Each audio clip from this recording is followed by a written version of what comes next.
that so proudly we hailed at the twilight's last gleaming, whose broad stripes and bright stars through the perilous fight o'er the ramparts we watched were so gallantly streaming, and the rockets' red glare, the bombs bursting in air, gave proof through the night that our flag was still there.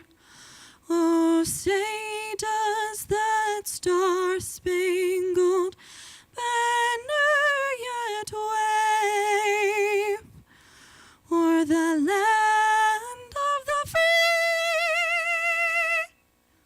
and the home of the brave? Hello and welcome. This is very dear to my heart. This is very dear to the city of Laguna, Niguel's heart.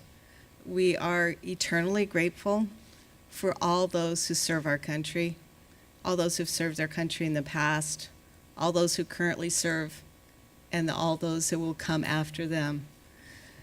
I am very grateful to have you here today to hear your stories. My father was a veteran. He served 20 years in the United States Air Force. I got to see it from a kid's eye view. That's a little bit different than being out there on the front line. That's when your dad doesn't come home most of the time. He was stationed many places, but one time in Greenland. And in Greenland, they kind of got left there. He was in communication, which now there's no Wi-Fi back then, very essential to have communication, and the transports were needed elsewhere. So he was left in Greenland until they could pick him up. He came home with gangrene and a few other things. But it's an honor to serve your country, and everyone serves their country in a different way. There are those who are on the front line. There are the spouses and the children behind, the mothers, the fathers, the grandparents. There are so many who serve their country in so many ways. I'm eternally grateful. 100 years ago, the First World War was just beginning. The battles and bloodshed began in the summer of 1914, and by November of 1914, just a century ago, thousands and thousands of fighting men across Europe had already been killed in combat or by disease. The World War, as it came to be called, was the first time that humankind had seen fighting across the globe. The war was fought in Europe, in Asia, and in Africa. Some acts of the war even took place on the open ocean and in the Americas. At last, on November 11th, 1918, the fighting stopped. All nations began an armistice, which means halt to the fighting.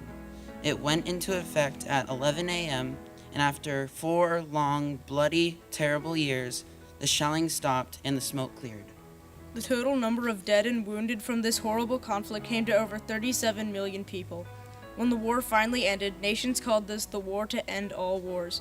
Nobody in his right mind would ever dare to launch such another war. Sadly, the world could not depend upon one right-minded leadership, and within 21 years was embarked upon the Second World War. This next global conflict resulted in twice the death and misery of the first one, and was the biggest direct threat to freedom and well-being of people in the last century. Without the fighting spirit of the United States of America, the world would surely have lost its independence from those who tried to enslave us. World War II ended with a deeply divided world. 2 superpowers stood in opposition to each other, the Soviet Union and the United States of America. The wars between North and South Korea and between North and South Vietnam were fought against communist aggressors. A Cold War began using military maneuver instead of actual fighting. After decades of struggle, the Soviet Union collapsed and the Cold War ended. The Berlin Wall, a symbol of that time, fell. Over the past 25 years, the threat to American peace and freedom has come from other sources. Saddam Hussein in Iraq, Osama bin Laden in Afghanistan and Pakistan, and new threats to civilization have been met by volunteers willing to risk their lives to defend America and its values in the world today.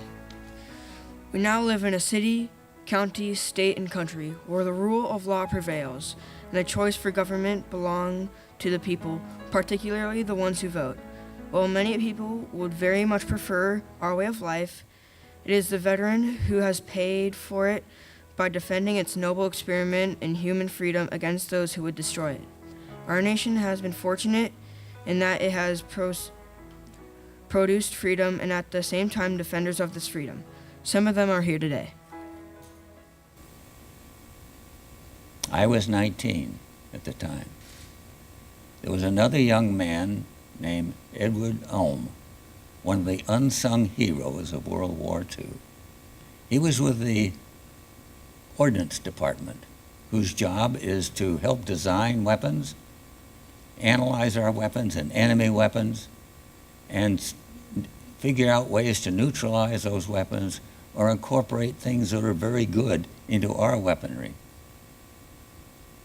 Edward Ulm was called into the office of his commander, Colonel Skinner. Colonel Skinner said, "We've developed a more powerful hand grenade, and it's your job to find out how the riflemen in the field can use that hand grenade because we're losing too many infantrymen." Ulm went out, walked about thinking of it, what he would do. He walked by a scrapyard. He saw a tube, and he thought, that's it. We'll put this hand grenade in the tube, and the rifleman can use that, and we'll shoot this projectile out, and the rifleman can be at a safer distance.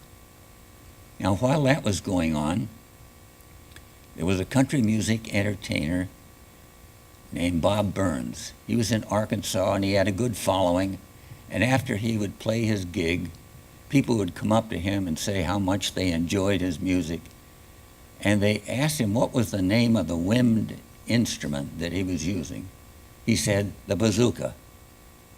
Well, Bob Burns is gone, the bazooka is gone, but the name lived on. The bazooka was now the rocket-propelled instrument that the infantry used to handle German panzers. You could stand at a distance and knock off those tracks. Some men got so good that they could hit the track that the turret was on and thereby stopping the movement of the turret. So the gun would be rigid in one place. It made a big difference. We would always, whatever mission we were on, we would always time it so we would be back over our front lines at before daybreak. And when we passed over the front lines, the pilot would turn on our running lights as we entered friendly airspace.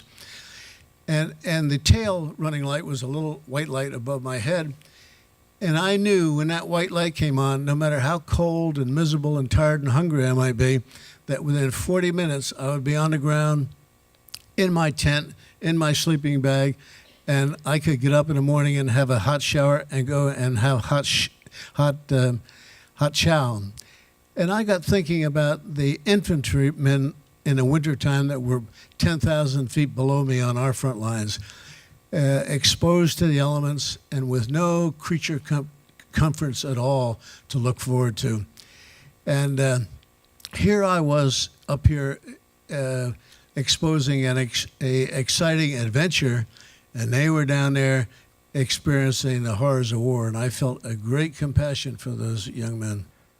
From every war, the nation becomes casualties of war. Those who have lost family members or are serving, they too become casualties. And we ask what a veteran is. We are your mothers and your fathers, your sisters, your brothers, your sons and your daughters, and your husbands and your wives. Some of us lost our eyesight, blinded so you might see the beauty of freedom. Some of us lost our hands or our arms so you might hug or hold a loved one close. Some of us have lost our legs so you might walk the streets of freedom without fear. And of course, the ultimate price, many of our young men and women lost their lives laying down their blood as a deposit for freedom.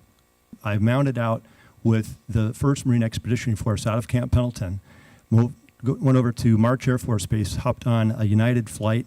I thought, this is really bizarre. We're flying United to war. But got over there, and once the plane was out of sight, it was an entirely different environment. Without going into gory details, because that's really what makes the whole experience so surreal, we battled all the way to Baghdad, and it was a life changer. When I hear the words of the national anthem, and I just want to say this, I hear, and the rocket's red glare, the bombs bursting in air, gave proof through the night that our flag was still there. Most of our operations were nighttime, and we were under our flag the entire time. We saw our flag as we were moving against the unknown. And at that time, we didn't know what sort of chemical weapons, what sort of nuclear weapons, what sort of biological weapons we were going against. Fortunately, we hit none of those. But the fear that was in us the entire time, wearing chemical protective overgarments, being hit left, right, above, in front, behind, with all manner of rockets, some that were reported, some that were never reported, was a surreal experience. Coming home to Laguna Niguel was like a dream. And I got to tell you, the clean, wonderful place where rule of law prevails, where you can lay out in your backyard day or night and not worry, just look at the clouds and not worry about your life, is an amazing experience.